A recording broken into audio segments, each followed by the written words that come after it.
US drone program that has been used against Al-Qaeda and Taliban operatives in several countries has been a source of controversy for some time now. Well, it's been revealed that the CIA has been operating a secret airbase for unmanned drones in Saudi Arabia for the past 2 years. The base was used to target members of Al-Qaeda based in neighbouring Yemen. The US media had known of its existence but hadn't reported it until now. Our security correspondent Gordon Carrera has the story. America's once top-secret drone campaign is slowly emerging into the open. Today, a new revelation from the American media that drones like these have been operating for years out of a secret base in Saudi Arabia. Their target is members of this group, Al-Qaeda, in the Arabian Peninsula, based in neighbouring Yemen, and which Saudi Arabia has long been working with the US to fight, partly because many of its members come from Saudi. The pace of drone strikes against the group has been growing rapidly in recent years.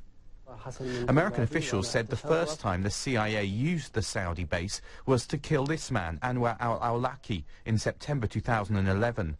That killing remains controversial since al-Awlaki was a US citizen. Supporters say strikes like this have seriously damaged al-Qaeda's ability to plan attacks. But critics say they're of questionable legality and that they cause too many civilian casualties and alienate local populations. Tomorrow, John Brennan will have to answer questions before Congress in his confirmation hearing for CIA director.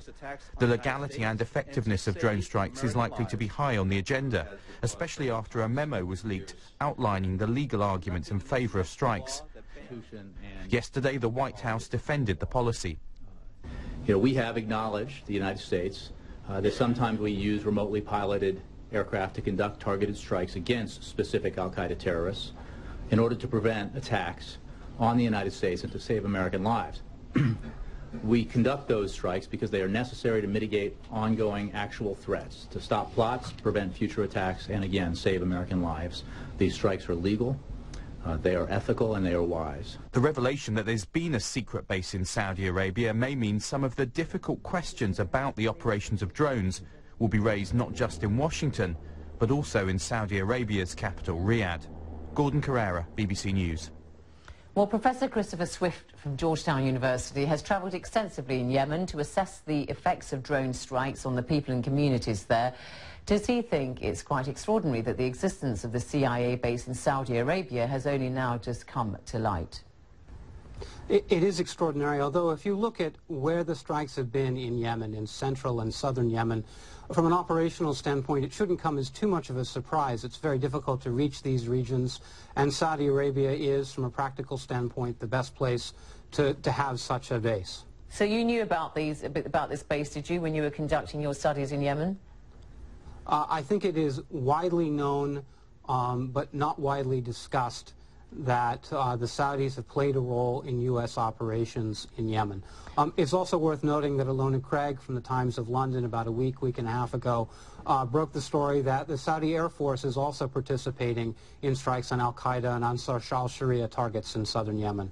So again, there's been this pattern of collaboration between the United States and Saudi Arabia, and I might say also with the Yemeni government in dealing with this particular threat. So when you were going around Yemen, I mean, we know that these drones, wherever they take place, can often lead to a great deal of anger amongst the communities there. Well, what kind of things were you picking up that people were telling you?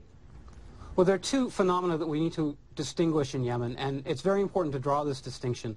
When I went to Yemen, I assumed that drone strikes were helping al-Qaeda recruit the local population. But when I went out into the field and started interviewing tribal leaders and others that had direct interface with al-Qaeda, in some cases were actually fighting al-Qaeda in their own villages, I came back with a much more nuanced view. And the view is that the Arab Spring generation, by and large, hates the drone strikes. They hate the U.S. presence in their country. It's a cause of major political concern there.